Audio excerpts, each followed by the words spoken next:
So, hi everyone, my name is Carla Hidalgo, and it's a pleasure to have you here once again. Today, I am going to talk about the book Life of Pi, that it's a Canadian philosophical novel written by the author Yann Martel. This book was published in 2001 and it has sold more than 10 million copies worldwide. So, it's a very famous book. Right now, you're going to see a picture of the cover of the book. The protagonist is Pising Molitor, but in the book they call him P. He is an Indian boy from Pondicherry who has a lot of issues with spirituality and metaphysics from a very early age. He spent around 2077 days as a castaway in the middle of the Pacific Ocean, but with a Bengal tiger. The book has a lot of spirituality on it, but also a lot of action, and that's why it's very interesting. It's important to know also that into the book, the protagonist says that it's based on real events, but out of the book, in the reality, we have to know that it's just fiction. So we're going to realize now.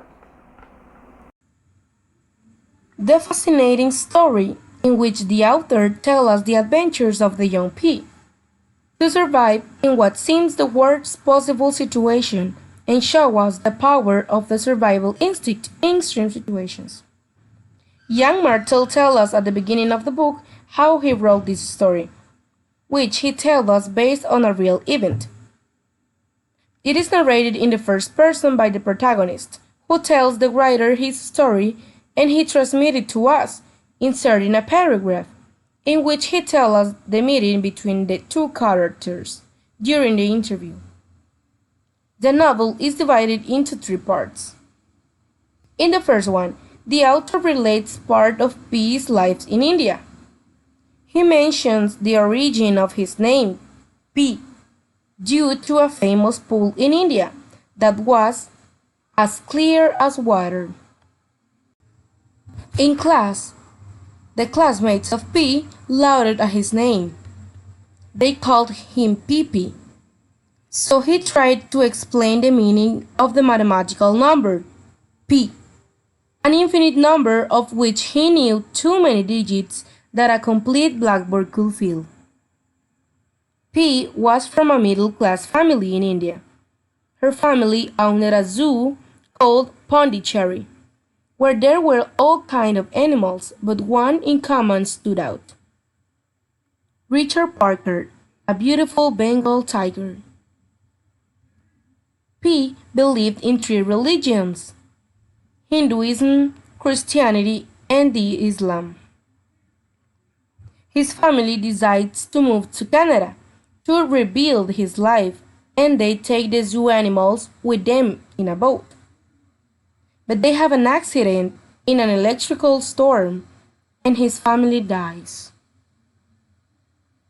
This is how P is left as a castaway alone with a hyena, an orangutan, a zebra, and Richard Parker, the Bengal tiger.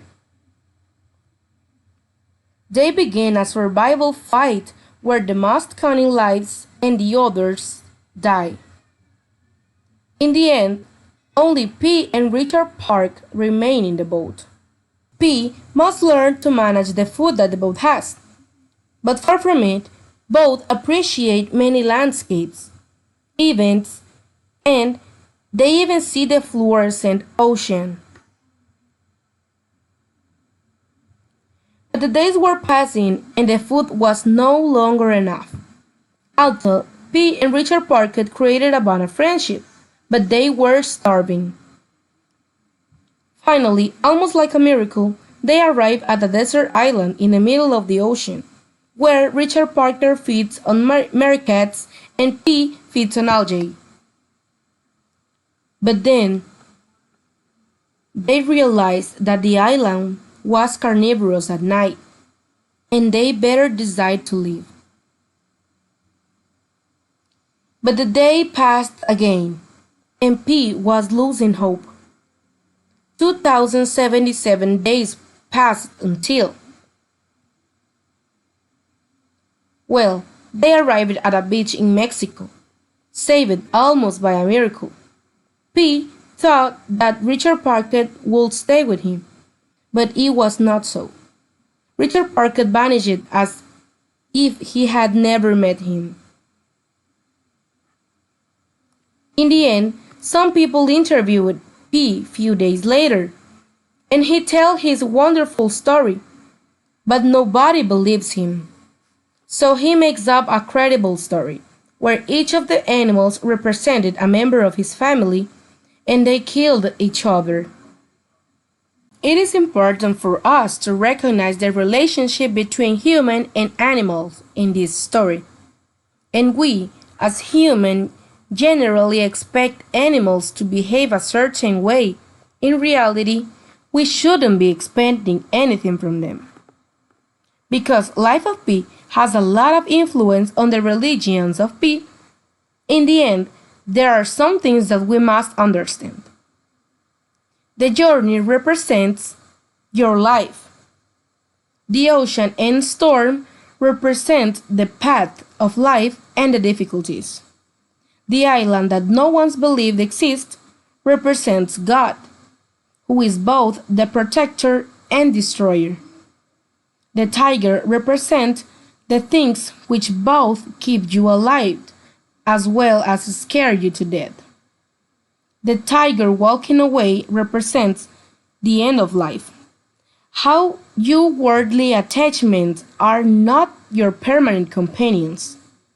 How they are called near and dear ones that represent lives. For example, your children, your spouse, your parents, your friends, your husband, those people whom you toil so hard. They are just companions in your present life journey, and after this life, they move on to new lives, take rebirth someone else, or become total strangers. So there are many interesting things within the book. A nice message behind a great story.